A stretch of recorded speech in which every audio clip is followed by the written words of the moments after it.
Welcome to my channel, it's DR K channel. Khushboo Suthar, clinical psychologist, de addiction and female counselling specialist. दोस्तों, जैसे कि मैंने आपको last video में आपको बताया था रिलेशनशिप्स के बारे में, अपन ने उस पर बहुत चर्चा भी की है। रिलेशनशिप्स को लेकर कैसे हम अपने रिलेशनशिप्स को टॉक्सिक बना लेते हैं, उसी को थोड़ा सा और आगे आज लेकर जाऊंगी मैं। लास्ट अपन ने बात की थी कि जब अपने रिलेशनशिप को अपन टॉक्सिनेशंस आने लगते हैं, अपने अंदर डाइवर्जेंस आने लगते हैं, उनके पास फिर लास्ट ऑप्शन, कपल्स के पास लास्ट ऑप्शन यही रहता है कि एक दूसरे से अलग हो जाओ।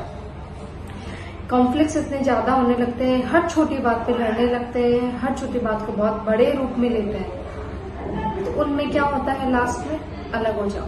लेकिन सोसाइटी प्रेशर की वजह से नहीं हो सकते, ऑन पेपर नहीं हो सकते।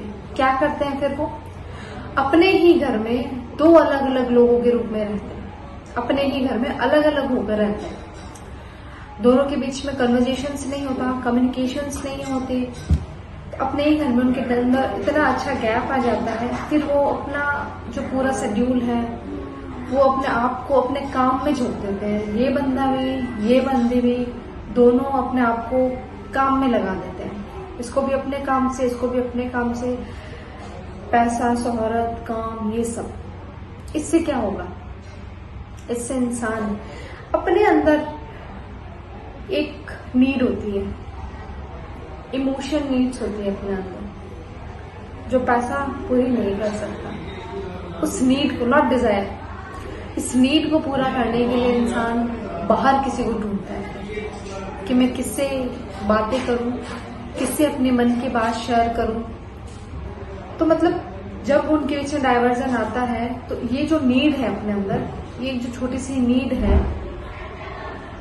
उसको पूरा करने के लिए या तो वो बाहर जाएंगे या फिर वो अपने अंदर, जब ये नीड पूरी नहीं हो पाती तो वो खोखले होते जाते हैं।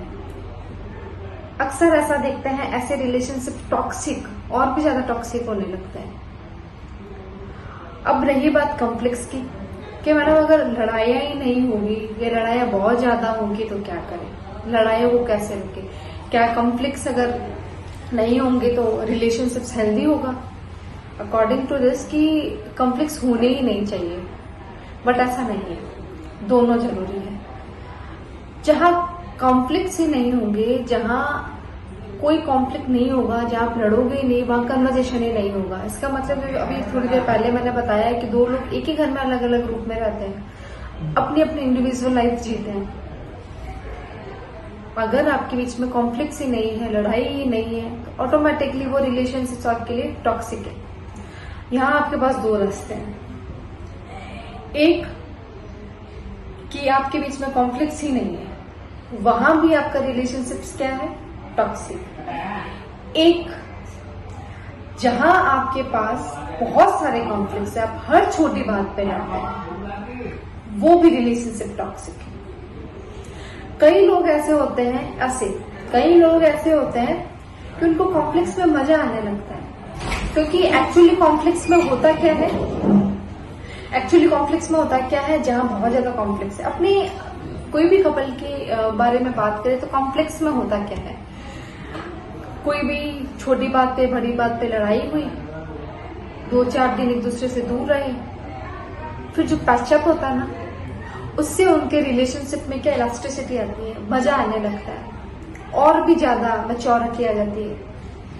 तो कई लोगों को इसमें मजा आता है, इसीलिए वो उनके सबकॉन्शियस माइंड में कहीं ना कहीं कॉन्फ्लिक्ट चलते रहते हैं कि लड़ेंगे, 2-3 दिन बात नहीं होगी, फिर मिलेंगे तो एक अलग ही इंजॉयमेंट मिलेगा। इसके आदी हो जाते हैं लोग, लेकिन ऐसा नहीं करना चाहिए। तो मैडम अगर कॉन्फ्लिक्ट्स भी नहीं है और बहुत ज्यादा कॉन्फ्लिक्ट्स है तो क्या करें? नहीं होंगे तो भी टॉक्सिक है, और अगर आप उसके टॉक्सिक आपके रिलेशनशिप में बहुत ज्यादा है तो भी आपके लिए टॉक्सिक है। अब करना क्या है? यही दोनों के बीच का रास्ता आपको ढूंढना है, बहुत अच्छा, बहुत हेल्दी हो। आपके कॉन्फ्लिक्ट्स, कोई भी बात, क्योंकि कॉन्फ्लिक्ट्स होने भी जरूरी है, आपको अपने मन की बात अपने पार्टनर को बतानी तो पड़ेगी। अपने विचार उसको बताने तो पड़ेंगे। अपने विचार कैसे बताएं? बहुत शांति से, पीसफुल। अपने पार्टनर को आपको कोई भी बात बोलनी है तो शांति से बोले, पीसफुली।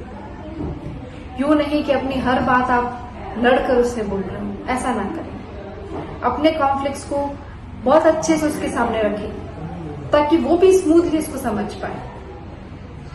आपको कॉन्फ्लिक्ट्स में जो लड़ाइयां होती है बहुत ज्यादा नहीं लड़ना, हर छोटी बात पे नहीं लड़ना।